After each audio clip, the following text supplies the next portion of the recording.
It was different than what I had experienced 20 plus years ago. Back in the day, you know, we'd all get out of the water and Pig would take off and he'd be gone, and the rest of the guys would just ride as hard as they could to get to catch up to him, and never did. But perhaps because the distances are longer now, but it just seemed like there was a lot of marking.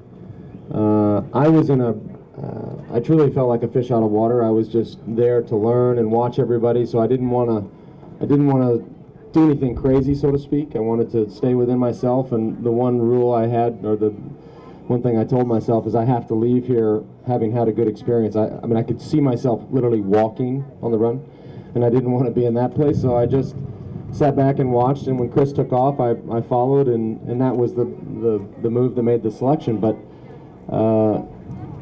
I think what we were talking about earlier, this whole idea of measuring watts and people really knowing what they can do, that's it. I mean, whether it's an SRM or whether it's a cork or whether it's a power, you know, or a power tap, I mean, people know what they can do for 2 hours. They know what they can do for 4 hours, and they put it there and they leave it there. And any time above that, they know, or we know, that ultimately you're going to pay the price. And so that's, to me, that's sort of it's a math game.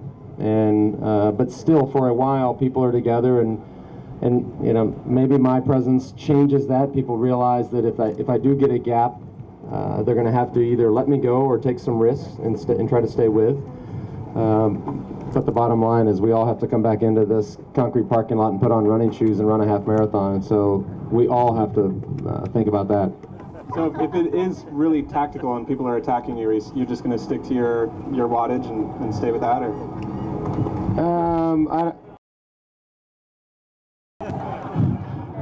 I don't want to get into it. We'll see tomorrow. I don't want to motivate these guys any more than they're already motivated.